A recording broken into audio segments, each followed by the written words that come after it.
यीशु ने कहा मत्ती 6:33 में, पहले तुम परमेश्वर के राज्य और उसके धर्म की खोज करो तो ये सब वस्तुएं भी तुम्हें मिल जाएंगी। जरा गौर कीजिए कुंजी पर, पहले राज्य की खोज करो। दूसरे शब्दों में, आप आशीष की खोज मत करो, आशीष दाता की खोज करो। चीजों के गुलाम मत बन जाओ, पैसों का पीछा मत करो, प्रसिद्धि मशहूरी का ये और बड़ा वो और बड़ा। परमेश्वर का पीछा करो। अगर आप आशीष दाता की खोज करेंगे तो ये सब चीजें भी आपको मिल जाएंगी। यही बात बहुत से लोग समझ नहीं पाते। जब हम चीजों के पीछे जाते हैं तो जीवन बहुत उथला हो जाता है। हम हमेशा संघर्ष करते हैं, कोशिश करते रहते हैं कि बातें हों, मुझे कुछ बड़ा चाहिए। पर जब आप आशीष दाता की खोज करते हैं और कहते हैं, प्रभु मेरी सबसे बड़ी प्राथमिकता है आपको प्रसन्न रखना, मेरी मदद करें। जब आप उस तरह से रहते हैं, बजाय आपके आशीष खोजने के, आशीषें आपके पीछे लग जाएंगी। मैं तरफदारी करता हूं उन लक्ष्यों का पीछा करने के जो परमेश्वर ने आपके हृदय में डाले हैं। मैंने बार बार अपने ही जीवन में देखा है, जब मैं कोशिश कर रहा होता हूं परमेश्वर को प्रसन्न रखने की, उनका सम्मान करने की, उनके सिद्धांतों पर फोकस करने की, तब अचानक ही कहीं से आ जाती है एक अच्छी ब्रेक, अनपेक्षित अनुग्रह। मैं सही जगह पर सही समय होता हूं। मुझे हेर फेर करने की जरूरत नहीं होती, मुझे संघर्ष नहीं करना पड़ता इसे अंजाम देने के लिए। यह एक रिवॉर्ड था, यह था जिससे परमेश्वर ने मुझे आशीष दी, क्योंकि मैं उनके पेरोल पर था। मैं निष्ठा से उनकी खोज कर रहा था। मुझे बहुत पसंद है जैसा लिखा है, तो ये सब वस्तुएं भी तुम्हें मिल जाएंगी। कुछ चीजें नहीं, आधा दर्जन वस्तुएं नहीं। परमेश्वर बहुतायत के परमेश्वर हैं। जब आप उन्हें पहला स्थान देते हैं तो आप संभाल नहीं पाएंगे वो सारी भलाई जो परमेश्वर आपकी राह में लाएंगे। जीवन में हमारा मिशन बस पैसे बनाना नहीं होना चाहिए। हमारा मिशन होना चाहिए परमेश्वर का आदर करना। मैंने यही सीखा है, जब आप परमेश्वर का आदर करते हैं पैसा आएगा। जब आप परमेश्वर का आदर करते हैं, वो आपके लिए सही दरवाजे खोलेंगे, वो सही लोगों को लाएंगे, वो आपको सही समय पर सही जगह रखने का कारण बनेंगे। विक्टोरिया और मेरा कभी भी पैसा लक्ष्य नहीं था।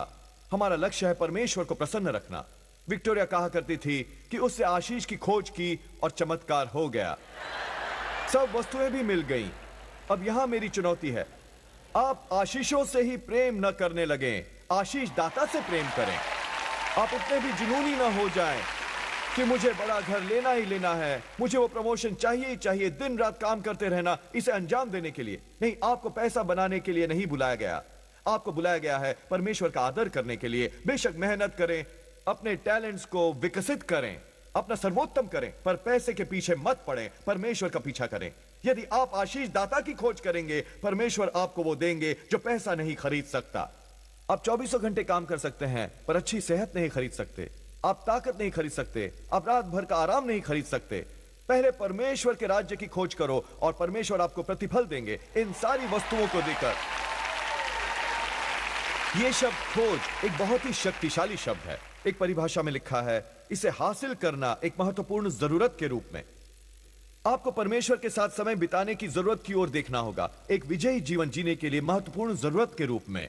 कई बार हम सुबह उठते हैं और सोचते हैं, आज मैं बाइबल नहीं पढ़ना चाहूंगा, आज मैं चर्च नहीं जाऊंगा, मैं थक गया हूं। अगर एक बार आप ये आदत बना लें तो आप इसके लाभ देख पाएंगे कि कैसे आप महसूस करते हैं तरोताजा और बहाली, और कैसे आप बेहतर फैसले करते हैं, और कैसे आप परमेश्वर का अनुग्रह पाते हैं। फिर आप सोचेंगे, ऐसा न करना तो अफोर्ड ही नहीं कर सकता। बिना परमेश्वर के साथ समय बिताए मुझे अच्छा महसूस ही नहीं होता। लोग मुझे बार बार बताते हैं, जो जब हर सप्ताह चर्च नहीं आता, मुझे वो उत्साह नहीं मिलता जो मुझे चाहिए होता है। यहां लिखा है, पहले तुम परमेश्वर के राज्य की खोज करो। दूसरे शब्दों में, परमेश्वर का आदर करो अपने दिन की शुरुआत में ही। उसे अपनी रूटीन का हिस्सा बना लो। मेरे पिता अपने जीवन के अंतिम कुछ दिनों में डायलिसिस पर थे। हफ्ते में 3 बार, दिन में 4 घंटे वो क्लिनिक जाते अपना खून साफ कराने के लिए। कई बार ऐसा होता कि उनका जाने का दिल न करता, वो थके होते, वो व्यस्त होते, वो कुछ और करना चाहते। इसके कोई मायने नहीं होते, वो फिर भी जाते। क्यों?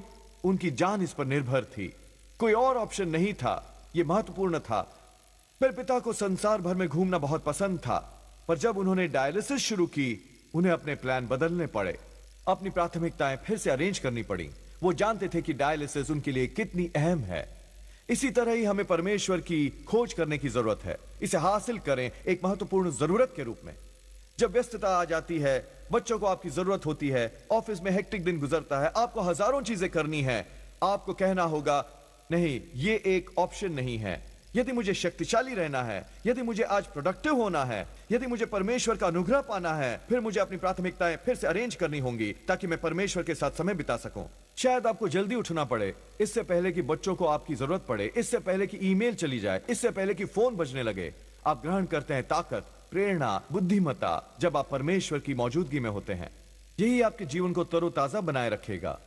वैसे ही जैसे हम अपने शारीरिक मनुष्य को भोजन खिलाते हैं, हमें अपने आत्मिक मनुष्य को भी खिलाने की जरूरत है। अपने में निवेश करना सीखिए। कई बार हम बाहरी मनुष्य को तो पोषण करते हैं दिन में 3 बार गर्मा गर्म खाना खिलाकर, पर हम अपने भीतरी मनुष्य को खिलाते हैं हफ्ते में बस एक ठंडा सा नाश्ता। फिर हम सोचते हैं कि क्यों हमें ऊर्जा नहीं है, अनुग्रह, बुद्धिमत्ता और रचनात्मकता। ये इसलिए क्योंकि हम बैकअप को भर नहीं रहे हैं।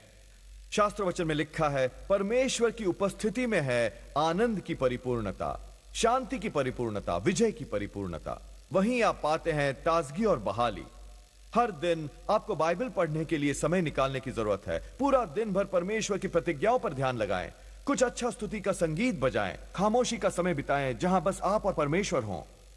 आजकल हर चीज इतनी शोर शराबे वाली है, इतनी हेक्टिक, इतनी बिजी, पर जब आप अकेले होते हैं और कहते हैं, प्रभु मैं आज आपसे प्रेम करता हूं, मेरे जीवन के लिए धन्यवाद, मेरे परिवार के लिए, उन अवसरों के लिए जो आपने मुझे दिए, प्रभु मैं जानता हूं हर भली बात आपकी ओर से ही आती है। जब आप इस तरह जीते हैं, आपको ताजा तेल हासिल होगा अपनी ज्योति जलाए रखने को, जगमगाए रखने को। आसान है बाकी सबकी देखभाल करना, पर आपकी पहली प्राथमिकता है अपनी खुद की देखभाल करना। कई बार हम हमेशा देते रहते हैं, बच्चों की देखभाल करते हुए, ऑफिस में ओवरटाइम करते हुए, उस दोस्त की मदद करते हुए जो संघर्ष कर रहा है, और ये सब अच्छा है। अगर हम सावधान नहीं रहे, हम हमेशा देते ही रहे, हम अंत में थक हार जाएंगे। आपको हर दिन समय निकालना होगा बैकअप को भरने के लिए। जब आप परमेश्वर की मौजूदगी में होते हैं, जैसे आज आप हो रहे हैं तरोताजा, बहाल और री एनर्जाइज्ड।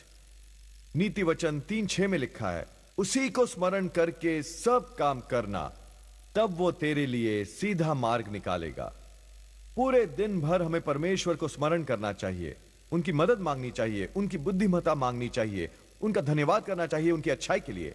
सुबह कहिए, हे पिता धन्यवाद एक और खूबसूरत दिन के लिए। मैं ये दिन आपको समर्पित करता हूं, मेरे प्लान्स, मेरा भविष्य आपके हाथों में सौंपता हूं। आप परमेश्वर का स्मरण करते हैं और उन्होंने प्रतिज्ञा दी है कि वो उस दिन को सफलता का मुकुट पहनाएंगे। फ्रीवे पर ड्राइव करते हुए कहिए, हे पिता धन्यवाद मुझे सुरक्षित पहुंचाने के लिए। ऑफिस में कहिए, प्रभु मेरी मदद कीजिए आज उत्पादक बने रहने में। घर पर, हे पिता मेरे बच्चों को आशीष दें। सोने जाने से पहले, प्रभु धन्यवाद रात भर के अच्छे आराम के लिए। जब आप लगातार परमेश्वर को स्मरण करते रहते हैं, उनकी खोज करते रहते हैं, वो कहते हैं एक रिवॉर्ड आ रहा है।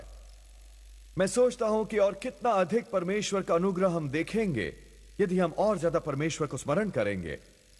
दोस्तों, परमेश्वर एक सज्जन इंसान है। वो आपके जीवन में दखल नहीं देंगे, पर आपको उन्हें आमंत्रित करना होगा। एक बार ही नहीं, जब आप अपना जीवन उन्हें समर्पित करते हैं। मैं बात कर रहा हूं दिन भर की। अपने सभी मार्गों में परमेश्वर को स्मरण करो, उन बातों में भी जो हम अपने बल पर करते हैं। यदि आप परमेश्वर को स्मरण करेंगे तो यह बेहतर होगा, यह आसान होगा। ग्रोसरी स्टोर पर, हे पिता मुझे अच्छी डील ढूंढने में मदद करें। एक पार्किंग जगह में, प्रभु मुझे पार्किंग की जगह ढूंढने में मदद करें। इससे पहले कि आप बॉल गेम खेलें, प्रभु मेरे हुनर, मेरे टैलेंट्स की मदद करें कि वो पूरी तरह से बाहर आए। कई बार हम सोचते हैं कि हम केवल परमेश्वर से बात कर सकते हैं प्रमुख समस्याओं पर, प्रमुख बाधाओं के लिए, पर परमेश्वर सम्मिलित रहना चाहते हैं हमारे जीवन के हर हिस्से में। इसीलिए उन्होंने कहा, अपने सभी मार्गों में यदि तुम मुझे स्मरण रखोगे, यदि मुझे प्रथम रखोगे, मैं तुम्हें प्रतिफल दूंगा। देखो, जब आप परमेश्वर को प्रथम रखते हैं, हम उन पर अपनी निर्भरता दिखाते हैं। हम अपना अभिमान हटा देते हैं और नम्रता पूर्वक हम कहते हैं, प्रभु मुझे आपकी जरूरत है, मैं आपकी शक्ति पर निर्भर करता हूं, आपके अनुग्रह पर। यह निर्भरता का रवैया है जिस पर परमेश्वर प्रतिक्रिया करते हैं। यही कारण बनता है कि वो प्रकट हों और आपके दिन को मुकुट पहनाए सफलता का।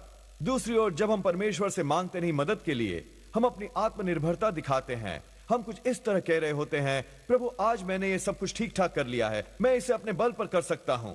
इसी समय परमेश्वर पीछे हट जाएंगे और अपनी आशीषें वापस ले लेंगे। इसका मतलब ये नहीं कि हम उपलब्धियां हासिल नहीं करेंगे, पर मेरा मुद्दा ये है, हम और कितना ज्यादा हासिल कर सकते हैं। ये कितना आसान हो सकता है, कितना कम सरदर्द होगा, तनाव और दबाव कम होगा यदि हमने सृष्टि के रचयिता को अपने हक में पाया होता। अपने सभी मार्गों में परमेश्वर को स्मरण करना सीखो। कुछ साल पहले हमारे खरगोशों में से एक पिंजरे से निकल गया। हमारे फेंस लगा हुआ क्षेत्र है हमारे बैकयार्ड में, और किसी ने वो छोटा फाटक खुला छोड़ दिया। ये पहले भी कई बार हो चुका था। ये खास खरगोश जो भाग गया था, उसे पकड़ना तकरीबन असंभव सा था। कुछ महीने पहले जब वो निकला था, मुझे 2.5 घंटे लगे थे अपने बैकयार्ड में अपने बच्चों के साथ इस खरगोश को पकड़ने की कोशिश में। वो फेंस लाइन के करीब चला जाता था और भागता रहता ऊपर नीचे। मैं कुछ खाना लेकर गया उसे रिश्वत देने के लिए। मैंने उसे खाना दिया, पर वो भाग निकला इससे पहले कि मैं उसे झपट सकूं। फिर मैंने अपने बच्चों जोनाथन और अलेक्जेंड्रा को लिया। उनके पास एक बड़ा ब्लैंकेट था, मेरे पास भी था। फिर हम उस फेंस लाइन पर थे। पूरी रणनीति से हम करीब आते गए। ठीक उसी समय जब हमने ब्लैंकेट फेंके, वो भागने में सफल हुआ। 2.5 घंटे तक मैं इतना हताश हो गया था, मैं घर के अंदर चला गया। करीब आधे घंटे के बाद हमारी बेटी अलेक्जेंड्रा ने, जो उस समय 7 साल की थी, उसने खरगोश को पकड़ लिया। पर इस विशेष सुबह, ये बहुत सुबह की बात थी, मैं घर पर अपने ऑफिस में था अपना संदेश तैयार करते हुए। बच्चे स्कूल जाने ही वाले थे। वो सीढ़ियों से ऊपर भागते हुए आए और कहा, डैडी डैडी, वो खरगोश फिर से छूट गया और वो फ्रंट यार्ड में है। मेरे लिए ये सबसे भयानक खबर थी जो मैं सुन सकता था। आप कह सकते थे घर में आग लगी है, तो मैं कहता ओके, मैं इससे निपट सकता हूं। पर मैं इस नामुराद खरगोश, मेरा मतलब है खूबसूरत खरगोश से निपटना नहीं चाहता था। मुझे बैकयार्ड में उसे पकड़ने में 2.5 घंटे लगे थे। मैंने सोचा फ्रंट यार्ड में वो भाग सकता था सड़क तक, हम यहाँ हमेशा ही ढूंढते रहेंगे उसे। मैं वहां बाहर गया और विक्टोरिया और कुछ पड़ोसी और हमारे बच्चे वो खरगोश को ढूंढ रहे थे, झाड़ियों में जितना हो सकता था उतने शांत रहकर। इस बार मैंने तय किया एक अलग ही तरीका अपनाने का। मैंने सोचा मैं प्रार्थना करूंगा। मैंने याद किया नीति वचन 3:6। मैंने कहा, हे पिता, आपने कहा कि अगर मैं अपने सभी मार्गों में आपको स्मरण रखूंगा तो आप मेरे प्रयासों को सफलता का मुकुट पहनाएंगे। मैं जानता हूं आपने इस खरगोश को बनाया है। मैंने कहा, प्रभु, मैं आपसे मांग रहा हूं कि इस खरगोश को ठहरा दें ताकि मैं उसे पकड़ सकूं और अपने काम पर लग सकूं। आप हंस रहे हैं, मगर ये सच है। मैं खरगोश की तरफ गया और वो मुड़ा जैसे वो भागने ही वाला हो, जैसे वो हमेशा करता है। पर किसी कारण कुछ ऐसा हुआ जैसे किसी ने उस पर ब्रेक लगा दी हो। वो जरा भी कसमसाया नहीं, वो फुंकारा नहीं, वो छटपटाया नहीं, वो बस जैसे जम सा गया। मैं खरगोश को उठा सका। हमारे पास वो खरगोश पिछले 6 साल से था। मैंने इतनी आसानी से इसे कभी नहीं पकड़ा। पर अब वो खरगोश मचल उठा और छूटने की कोशिश करने लगा। ऐसा था जैसे परमेश्वर ने कहा, मैंने उसे तुम्हें दे दिया, पर अब तुम्हें गुड लक। वो खरगोश इतना गुस्से में था, वो मेरी तरफ गुर्रा रहा था जैसे वो सोच रहा हो, तुमने आखिर मुझे कैसे पकड़ लिया। मैंने सोचा, मुझ पर गुस्सा मत करो, परमेश्वर ने ये किया। मैं आपको उत्साहित करना चाहूंगा, परमेश्वर को स्मरण करें अपने सभी मार्गों में, बड़ी बातों में, छोटी बातों में, घर पर, ऑफिस में, लिटिल लीग फील्ड में, ग्रोसरी स्टोर में। प्रभु, मुझे आज आपकी आवश्यकता है। प्रभु, मैं आपको जानता हूं, आप मेरी ताकत का उद्गम हैं। यह है परमेश्वर की खोज करना। वो प्रतिज्ञा देते हैं कि एक प्रतिफल आ रहा है। नीति वचन 22:4 में लिखा है, नम्रता और यहोवा के भय मानने का फल धन, महिमा और जीवन होता है। यही मेरी प्रार्थना है आप में से हर एक के लिए, कि आपको परमेश्वर का अनुग्रह प्राप्त हो, कि आप लंबी जीवन पाएं और आप अपने सभी सपनों को साकार होते देखें। ये कैसे होता है? परमेश्वर का आदर करने से। परमेश्वर को प्रसन्न करना अपनी पहली प्राथमिकता बनाएं। परमेश्वर का धन्यवाद करें उनकी भलाई के लिए। पूरे दिन भर परमेश्वर को स्मरण रखें। अपने भीतरी मनुष्य को परिपूर्ण रखें। परमेश्वर के साथ समय बिताने से इसे एक महत्वपूर्ण जरूरत के रूप में देखें। याद रखिए, आशीषें मत खोजें, आशीष दाता को खोजें और आशीषें आ जाएंगी। ये सभी बातें भी आपको मिल जाएंगी। मेरा विश्वास है कि आज, क्योंकि आप निष्ठापूर्वक परमेश्वर की खोज कर रहे हैं, एक प्रतिफल आ रहा है। परमेश्वर की भलाई के लिए तैयार हो जाइए। वो नकारात्मक परिस्थिति पलटने वाले हैं, वो नए द्वार खोलने वाले हैं, वो आपको अंदर की खबर देने वाले हैं। वो अपना अनुग्रह बहुत महान तरीके से उड़ेलने वाले हैं जिसकी आप कल्पना भी नहीं कर सकते। परमेश्वर कह रहे हैं, मैं तुम्हें मुझे खोजने के लिए पे करूंगा, अनुग्रह से, आदर से और एक लंबी, धन्य, संतुष्ट, उत्पादक, समृद्ध, आनंद भरी, सेहतमंद जिंदगी से। मैं ऐलान करता हूं आप में से हर एक के लिए। यदि आप ग्रहण कर रहे हैं तो कहें आमीन। हम अपना प्रसारण खत्म नहीं करना चाहते, आपको यह अवसर दिए बिना कि यीशु को अपने जीवन का प्रभु बनाएं। मेरे साथ प्रार्थना करेंगे। प्रभु यीशु, मैं अपने पापों का पश्चाताप करता हूं, मेरे हृदय में आइए। मैं आपको अपना प्रभु और उद्धारकर्ता बनाता हूं। यह साधारण सी प्रार्थना करके आप नए सिरे से जन्म ले चुके, एक बाइबल आधारित चर्च में आइए, परमेश्वर को पहला स्थान दीजिए, वो आपको कमाल की जगहों पर पहुंचाएंगे।